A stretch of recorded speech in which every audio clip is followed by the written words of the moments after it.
ഒരു കഥ സൊല്ലട്ടുമാ. Mukurthi peak western ഗട്ട്സിലെ 5ാമത്തെ ഏറ്റവും ഹയസ്റ്റ് ആയിട്ടുള്ള പീക്കാണ്. 2582 മീറ്ററാണ് സമുദ്രനിരപ്പിൽ നിന്ന് ഉയരം വരുന്നത്. നമ്മൾ ആലോചിച്ചാൽ മതി, 2.5 കിലോമീറ്ററിലധികം വരുന്നുണ്ട് ദൂരം. ഇവിടേക്ക് പോയൊരു യാത്രയുടെ കഥയാണ് പറയുന്നത്. ഞാൻ VM സാദിഖലിയാണ്, വൈൽഡ് ലൈഫ് ഫോട്ടോഗ്രാഫർ. റെഡ്ഡി സാറാണ് വിളിക്കുന്നത്. തമിഴ്നാട്ടിലെ എൻ്റെ സുഹൃത്താണ്. ഇപ്പോൾ ചീഫ് വൈൽഡ് ലൈഫ് വാർഡനാണ് അദ്ദേഹം. സാറിൻ്റെ അടുത്ത് പോയി തലേ ദിവസം പാൽമരപ്പട്ടി എന്ന് പറയുന്ന റെസ്റ്റ് ഹൗസിലാണ് നിൽക്കുന്നത്. കാടിൻ്റെ നടുവിലാണ് കേട്ടോ റെസ്റ്റ് ഹൗസ്. പുൽമേടുകളും ശോലവനങ്ങളൊക്കെ ഉള്ള ഒരു കൂട്ടിലാണ് ഈ റെസ്റ്റ് ഹൗസ് വരുന്നത്. സാറിൻ്റെ സുഹൃത്തുക്കളും ഉണ്ട്. അങ്ങനെ ഞങ്ങൾ തലേ ദിവസം രാത്രി അവിടെ സ്റ്റേ ചെയ്തിട്ട് അതിരാവിലെ പോകാനുള്ള പ്ലാനിലാണ്. ലെമൺ റൈസൊക്കെ പാക്കാക്കിയിട്ടാണ് പോകുന്നത്, ഉച്ചക്കുള്ള ഭക്ഷണമൊക്കെ കഴിക്കാൻ വേണ്ടിയിട്ട്. ഓഫീസേഴ്സും ഉണ്ട്, ഫോറസ്റ്റ് വാച്ചർമാരൊക്കെ ഉണ്ട്. ഒരുപാട് ദൂരം നടക്കാനുണ്ടെന്നില്ല അപ്പോഴാണ് മനസ്സിലാകുന്നത്. ഞാൻ ചിത്രത്തിൽ പോലും കണ്ടിട്ടില്ല ഞാൻ മുക്കുർത്തി എന്താണ്, മുക്കുർത്തി പീക്ക് എന്താണ്, അതിലെല്ലാം എന്തെല്ലാം ജീവജാലങ്ങളുണ്ടെന്ന് പോലും എനിക്കറിയില്ല. അങ്ങനെ നടന്ന് യാത്ര പോയി. ശോലവനങ്ങളും നിത്യഹരിതവനങ്ങളും നീണ്ടു നിവർന്ന് കിടക്കുന്ന പുൽമേടുകളൊക്കെയാണ് കാണുന്നത്. നല്ല കോട മൂടിയ കാലാവസ്ഥയൊക്കെയാണ്. അവിടെ കടുവയും വരയാടുകളും മലയണ്ണാനുകളും ഒരുപാട് ജീവജാലങ്ങളുണ്ട്. സാമ്പാർ ഡിയറൊക്കെ അവിടെ ഉണ്ട്. നടന്നാകെ ക്ഷീണിച്ചു പോയി. സാറിനോട് ചോദിച്ചു ഇനി എത്ര ദൂരമുണ്ട്. അപ്പോൾ സാറിങ്ങനെ ദൂരെ കാണുന്നൊരു മലയുടെ മുകളിലേക്ക് ഇങ്ങനെ ചൂണ്ടിയിട്ട് പറഞ്ഞു, ആ കാണുന്നതാണ് മുക്കുർത്തി പീക്ക്. കോട മൂടിയോണ്ട് അതത്ര വിസിബിൾ അല്ലായിരുന്നു.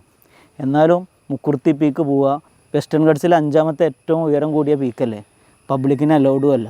ഒരു സ്പെഷ്യൽ ഓഫർ കിട്ടിയ സമയത്താണ് നമ്മൾ പോകുന്നത്. അങ്ങനെ നടന്ന് യാത്ര പോയി ക്ഷീണിച്ചു. ആകെ ക്ഷീണിച്ച് അവശനായിട്ട് ഇരിക്കുന്ന സമയത്താണ് കാട്ടുപഴങ്ങളൊക്കെ സാറിങ്ങനെ പറിച്ചു തരുന്നത്. ഇതൊക്കെ കഴിക്കാൻ പറ്റും, ആൻറ്റി ഓക്സിജൻ നിറഞ്ഞിട്ടുള്ള പഴങ്ങളാണെന്ന് പറഞ്ഞിട്ട് ഈ പഴങ്ങളൊക്കെ തിന്നു. അതുപോലെ കാട്ടുചോലയിൽ നിന്നുള്ള വെള്ളമൊക്കെ കുടിച്ചിട്ട് പോവുക. അപ്പം നമുക്കൊരു എനർജി, പെട്ടെന്നൊരു ബൂസ്റ്റ് കിട്ടും, ഒരു എനർജി കിട്ടാനുണ്ട്. സാറിങ്ങനെ ദൂരേക്ക് ചൂണ്ടിയിട്ട് മുകളിലേക്ക് ഇങ്ങനെ ചൂണ്ടിയിട്ട് പറഞ്ഞു, അതാണ് മുക്കുർത്തി പീക്ക്. അത് കണ്ട സമയത്തിന് ഉണ്ടായ ഒരു ആനന്ദമുണ്ട്. അങ്ങനെ ഞങ്ങൾ മുക്കുർത്തി പീക്കിൻ്റെ മുകളിൽ കയറി. താഴ്ഭാഗം വരുന്നത് കേരളത്തിൻ്റെ അതിർത്തിയാണ്. നിലമ്പൂർ നിത്യഹരിതവനം നമുക്ക് അവിടെ നിന്ന് കാണാൻ പറ്റും. ഒരു ഭാഗത്ത് തമിഴ്നാടുമാണ്, ഇതിൻ്റെ അതിർത്തിയിലാണ് വരുന്നത്. അങ്ങനെ അവിടെ കയറിയിട്ട് കുറേ നേരം അവിടെ ഇരുന്നു, മിണ്ടാതിരുന്നു.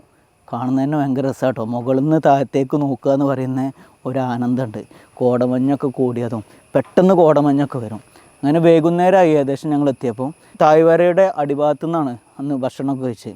എന്ത് രസമായിരുന്നു അറിയോ ആ ലെമൺ റൈസ് കഴിക്കാൻ വേണ്ടിയിട്ട്. വിശന്നാകെ അവശനായിരുന്നു. രാത്രി അവിടെ ഈ അരുവിൻ്റെ ചോട്ടിൽ ടെൻ്റ് അടിച്ചിട്ട് സ്റ്റേ ചെയ്ത് നിന്നു.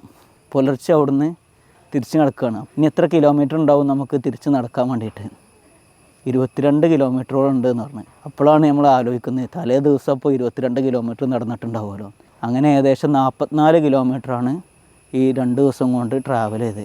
പോകുന്ന സമയത്ത് വെസ്റ്റേൺ കാച്ച്മെൻറ്റ് എന്ന് പറയുന്ന ഒരു ഏരിയ ഉണ്ട്. നിത്യഹരിതവനമാണ്, ഷോല ഫോറസ്റ്റുകളാണ്. മരങ്ങൾക്ക് വലിയ ഹൈറ്റൊന്നും ഉണ്ടാവില്ല. ഷോല ഫോറസ്റ്റിൽ മരങ്ങൾ സാവധാനമാണ് വളരുക. പക്ഷേ 500ഉം 1000ഉം വർഷങ്ങളൊക്കെ പഴക്കമുള്ള മരങ്ങളായിരിക്കും. അങ്ങനെ തിരിച്ച് ഈ റെസ്റ്റ് ഹൗസിൽ തന്നെ എത്തി. എൻ്റെ ലൈഫിൽ ഒരുപാട് കാടുകൾ ഞാൻ പോയിട്ടുണ്ട്, ഒരുപാട് എക്സ്പ്ലോർ ചെയ്തിട്ടുണ്ട്. ഇത്ര മനോഹരമായിട്ടുള്ളൊരു കാട് എൻ്റെ ലൈഫിൽ ഇതുവരെ കിട്ടിയിട്ടില്ല. എത്ര മനോഹരമാണ് മുക്കുർത്തി എന്ന് പറയുന്നത്. വെസ്റ്റേൺ ഗട്ട്സിലെ 5ാമത്തെ ഹയസ്റ്റ് പീക്കാണ് മുക്കുർത്തി പീക്ക്. വരയാടുകളൊക്കെ ഒരുപാടുണ്ട് അവിടെ. അതുകൊണ്ട് തന്നെ മനുഷ്യന്മാരെ നമ്മളെ കാണുന്ന സമയത്ത് ഇവർ ഓടി ഒളിക്കും. നമ്മളെ ചുരത്തിലൊന്നും കാണുന്ന ജീവജാലങ്ങളെ പോലെയല്ല.